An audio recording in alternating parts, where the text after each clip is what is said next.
बिहार की tsunami, doctor आतंकी module का खुलासा। नमस्कार, मैं हूं रूपाली बर्वे और आप देख रहे हैं वेब दुनिया की खास पेशकश WD नाउ। बिहार विधानसभा चुनाव 2025 के नतीजे आ चुके हैं। नतीजों ने देश की राजनीति में एक जबरदस्त भूचाल ला दिया है। इस बार के चुनाव परिणाम ने सभी राजनीतिक पंडितों के अनुमानों को झुठला दिया है। एनडीए ने प्रचंड बहुमत के साथ 200 से अधिक सीटें जीतकर बिहार में अपनी सत्ता बरकरार रखी है। वहीं तेजस्वी यादव के नेतृत्व वाला महागठबंधन 35 सीटों पर सिमटकर बुरी तरह से धराशायी हो गया।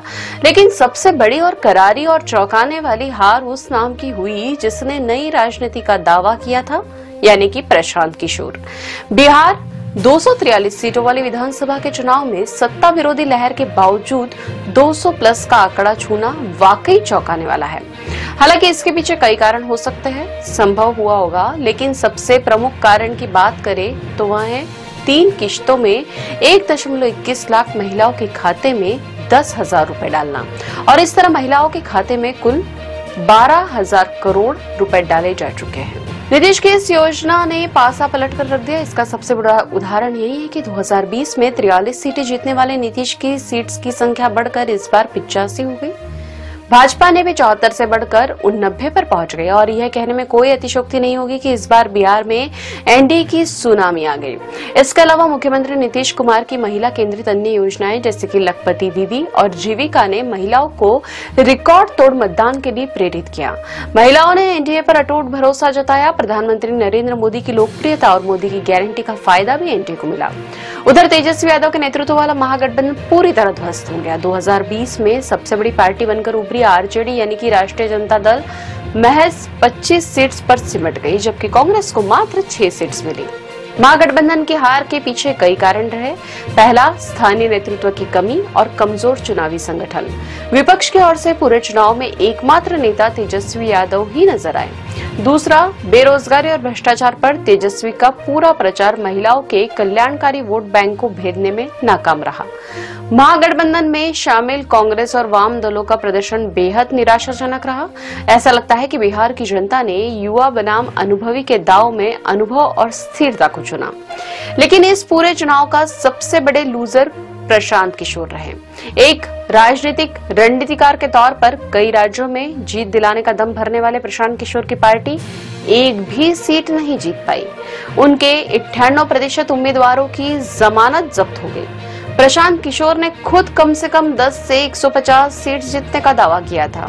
उनकी यह बुरी हार यह साबित करती है कि एक सफल रणनीतिकार होना और एक सफल राजनेता बनने में अलग अलग होता है। इसमें कोई संदेह नहीं कि बिहार विधानसभा चुनाव 2025 में एनडीए की प्रचंड जीत, जिसका श्रेय महिला शक्ति के साथ ही मोदी नीतीश के कल्याणकारी मॉडल और सफल गठबंधन को जाता है। तेजस्वी यादव के नेतृत्व वाले महागठबंधन को भी अपनी रणनीति और नेतृत्व पर गंभीर आत्ममंथन करना होगा। अब देखना यह है कि यह नई सरकार बिहार के रोजगार और विकास के वादों को कैसे पूरा करती है। बिहार विधानसभा चुनाव की दूसरे चरण की वोटिंग से ठीक पहले 10 नवंबर 2025 की शाम करीब 6:52 पर देश की राजधानी दिल्ली के बेहद सुरक्षित लाल किले के पास हुए धमाके की घटना ने पूरे देश को हिलाकर रख दिया। चहल पहल वाले इलाके में हुई इस घटना के बाद चारों ओर धुएं का गुबार दिखाई दिया। लाल किला मेट्रो स्टेशन के गेट नंबर 1 के पास से एक i20 कार में हुए इस भीषण धमाके में 13 लोगों की मौत हो गई, जबकि 2 दर्जन से ज्यादा घायल हो गए। इस घटना में सबसे ज्यादा चौंकाने वाली और चिंता की बात यह थी कि साजिश को अंजाम देने वाले पेशे से डॉक्टर थे। इसे शुरुआती तौर पर आत्मघाती हमला माना जा रहा है, क्योंकि कार में सवार व्यक्ति का नाम डॉक्टर उमर नबी था, जो कश्मीर का रहने वाला था। विस्फोट में इस्तेमाल की गई कार में अमोनियम नाइट्रेट होने की बात सामने आई। आतंक के इस मॉड्यूल को डॉक्टर आतंकी मॉड्यूल कहा जा रहा है। भारत के अलग अलग राज्यों में इस मामले में अब तक 15 डॉक्टर्स को गिरफ्तार किया गया है। वहीं एजेंसियां 56 लोगों से पूछताछ कर चुकी हैं। इतना ही नहीं, इस धमाके के तार तुर्की और पाकिस्तान से भी जुड़ते दिखाई दे रहे हैं। कहा जा रहा है कि डॉक्टर उमर की मार्च 2022 की तुर्की यात्रा के दौरान इस हमले की साजिश रची गई थी। वह अंकारा में 2 सप्ताह तक रुका था। रिपोर्ट्स के मुताबिक कोड नेम उकासा नामक हैंडलर ने अल फलाह विश्वविद्यालय के प्रोफेसर डॉक्टर उमर उन नबी के नेतृत्व वाले मॉड्यूल को निर्देशित किया था। उकासा दिल्ली स्थित मॉड्यूल और प्रतिबंधित संगठनों जैसे जैश ए मोहम्मद तथा अंसार गजवत उल हिंद के हैंडलरों के बीच मुख्य कड़ी के रूप में काम कर रहा था। पुलिस ने इस सिलसिले में एक महिला डॉक्टर शाहीन सिद्दीकी को भी गिरफ्तार किया है। शाहीन का कश्मीरी डॉक्टर मुजमिल से करीबी रिश्ता था। मुजमिल को उसके फरीदाबाद स्थित 2 किराए के कमरे से 2900 किलोग्राम विस्फोटक के साथ गिरफ्तार किया गया था। पुलिस ने शाहीन की कार से AK-47 राइफल और जिंदा कारतूस भी बरामद किए। रिपोर्ट्स के मुताबिक शाहीन ने जैश-ए-मोहम्मद की महिला विंग से जुड़ी हुई थी।